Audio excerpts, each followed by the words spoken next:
Ngikhetha ngoku igumkela lenkosi enkulu uPhumela Isithembiso Samampondwe ubabamkhulu uNkulunkulu phakathi ame. Laqala laqinisa ibhawudi layontela amakhanda. Phezu kokuba sikhala isizwe somnyama sikhalela wona umhlaba waso, odliwe yibo phela abamhlophe. Ngenxa yokuthi asinaye umkhulumeli, asinaye umvikeli. Amakhosi amanye adayisile ngoba phela ahambisana nawo amangisi. Amanye amakhosi aboshelwe khona emakhaya njengayo inkosi uDinizulu. Noma sifika isizwe esinye sizokhala kuyo inkosi, kodwa akukho engakwenza. Kodwa isilo uDinizulu sithukuthele siyaveva. Sisatshisiwe phela ukuthi uma kuwabonakala abantu bephethe amahawu nemkhonto namabheshwana abo, uzobuyiselwa phakathi ejele eSt Helena. Akufuneki amabutho lapha namabheshwana awo. Basinqumela ugwayekatiki lo ukuthi lapho usufana nalo ivukela mbuso siyokufaka ejele ngeke siphinde sikukhiphe. Nabo oyise besilo, ondabuko nabo oshingane asisezwa lutho ngabo. Okusho ukuthi lapho abakhona bayetshisa phela imijunju yakhona laphayana ejele. Babonga yona inkosazana yomlungu uHarriet Colenso, lona phela basebemqambile bathi udlwehlo, owayethanda kakhulu abantu abamnyama. Naso isizwe sakwaZulu ayekuthathe kuyise uJohn William Colenso.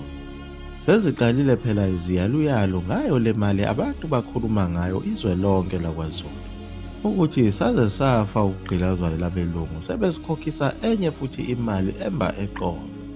Phezu kwayo intela besivele siyivumile ukuyikhokha, intela yezinja kanye nentela yamaqhugwane. Kodwa phela kwakungcono kakhulu ngapha esilungwini lapho amaqhugwane khona ayengekho. Lokho kokuchaza ukuthi idube esandlwane lalingagqilazekile kakhulu ngale ntela, ngoba phela idube esandlwane alihlali eqhugwaneni futhi alinalo iqhugwane. Kodwa imali elizoyikhokha yiyo lena yekhanda. Lamakhosi ayengekho ombimbini labo abelungu iwona ayekhala kakhulu ngokugqilazwa ngayo le mali, njengaye inkosi yakaQwabe uMeseni kaMusi, owayedlelwe udedangendlale wendawo, owayesewanyenya kakhulu amangisi ngalesiya senzo, kanti asazophinde futhi aqhamuke nayo lentela wavele wadinwa wafa. Kanti naye umntwana uNdlovu kaThimuni, kaMudli kaNkwelo, kaNdaba wakwaZulu wayekhona phela naye lapho endaweni yakhona kaMaphulo ehlala khona nabantu bakhe. Naye yamdina kakhulu yona lento. Benesinye isiqhwaga kwakuthiwa nguGobizane, abakade beboshwe naso phela ngawo lo nyaka ka-1906 ngoJanuwari, lapho abatholakala khona bevungazela benayo inkosi yakaQwabe kanye naye umntwana uNdlovu, bekhuluma ngezwe abantu. Kwathiwa njengoba senikhuluma ngezwe ningamavukela mbuso, bathathwa bagqunywa phakathi ejele ngaphandle kokuthi kuze kuthethwe icala. Kodwa babuye basheshe badedela. Lokho phela kwakuyicebo lokuthi bebafake izinyoka ukuthi bengaphinde bekhulume ngendaba yalomhlaba kanye nalo khandampondo. Emva kwaloko bathula du, kanti kuzovuka elinye ishoshozela lakwaZondi. Leyo phela kwakuyiyo inkosi uBhambatha eyayiphethe izwe laseMvoti naseMshwathi naseMpendle kanye naseMdlovana. Lesi siqhwaga sasibonakala sinomkhulu umfutho phela ngoba sasesivamile vele ukuphikisana nabo abelungu. Sasihlale sinawo amacala amancane ayelokhu evela ebalungwini ukuthi siyaphambana nomthetho wabelungu, okuyisona lesi siqhwaga esafaka umfutho ukuthi akuyiwe kuye uNdabezitha isilo uDinizulu, nebala kwagcina kuyiwile kuso isilo.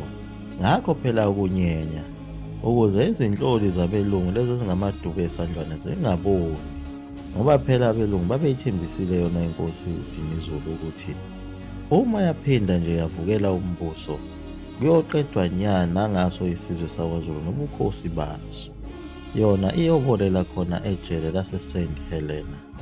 Umhlangano waba impumelelo, kodwa isilo sathi akeke kuthi kulindwa ukuze kuhlanganiswe kahle onke amakhosi ngokuvumelana. ngoba phela base befika esivumelwaneni sakho ukuthi akukho okunye okungenziwa yimpi kuphela, kodwa amanye amakhosi abonakala sengathi akakulungeli ukuwa. Sathi silo Dinizulu siyomemezela uma sesithi ayihlome. Asho kanye kanye onke amakhosi athi wena wendlovu bayede. Naso isiqhwaga sakaSibiya uSikhobobo phela sasikhona. Ahamba ngakho ukunyenya amakhosi abuyela ezizweni zawo, naye uPhambatha wabuyela esizweni sakhe. Ngakho phela ukunyenya ukuze kungabonakali ukuthi kade behlangene. Kodwa phela amangisa wamile ukuhamba elokhu eqoqa yona intela. Asebhilite kakhulu ngoba ngawo mhla ka-20 Januwari imantshi ayibizwa ngo-A.W. Leslie iyona phela eyiqokelwe ukuhamba iqoqa le ntela. Lapho yaze yafika khona endaweni yase-Silver Stream, ifikela abantu bakwacele phela nabantu bakwaHlonga ukuthi nabo mabayikhokhe le ntela. Uma sekuze kwakhokhwa intela ngokuthi kuze kufikwe kuwe, ungaziyelanga wena enkantolo, isinenhlawulo ngaphezulu. Phela abantu babengasebenzi indawo, babenganayo kwayona leyo mali engupondo efunakalayo. AbakwaHlonga bashaya phansi ngonyawo bathi chabo le mali kasinayo, futhi nenhlawulo isinkulu. Yilapho-ke ababizelwa khona wona amaphoyisa kanye nawo amaDube esandlwana ayelekelela abelungu ukuthi kuzoqoqwa laba bantu bakaHlonga baphuthumiswa khona enkantolo yaseKranskop. Bafike batalathwa kakhulu ezinqeni ngemvubu emivimbo engu-25 umuntu emi. Base bejibujelwa phakathi ejele ngecala lokuvukela umbuso. Yilapho kwabonakala khona ukuthi isimo sishubile ngempela. Yilapho nomunye umlungu wayenepulazi khona lapha endaweni yaseCamberdown owabona ukushuba kwesimo wase eqoka phela ukuthatha izisebenzi zakhe ukuthi akavele azise khona enkantolo ukuze ziyokhokha le ntela enkantolo yaseMgungundlovu. Lowo mlungu zagcina zimjikele izisebenzi zakhe zambulala. Kanti khona endaweni yaseMngeni ikhona inkosi yayikhona lapho yayiligwala. Yesaba phela ukufa ngoba yayisibonile ukuthi isimo sinzima kakhulu. Eyayifuna ukuqhuba abantu bayo ukuthi bayise khona phela enkantolo njengalo loya mlungu wepulazi waqhuba abasebenzi bakhe. Yilapho le nkosi yavinjwa khona elinye iqembu lababhikishi elalizibiza ngokuthi bayibandla likaMusi. Yathi mayibona inkosi ukuthi bayayivimba laba bantu beqembu likaMusi, yaphuthuma enkantolo yawubika lolu daba kwabakhulu. Yilapho enkantolo yathatha khona isinqumo sokuthi ithumele amaphoyisa ukuthi azophenya lolu daba ukuthi liyiqiniso ngempela yini. Nangempela amaphoyisa afica kunjalo, abafica abantu bebhikisha. Kodwa abesecinga ukuthi ngabe ubani ubhongoza walaba babhikishi.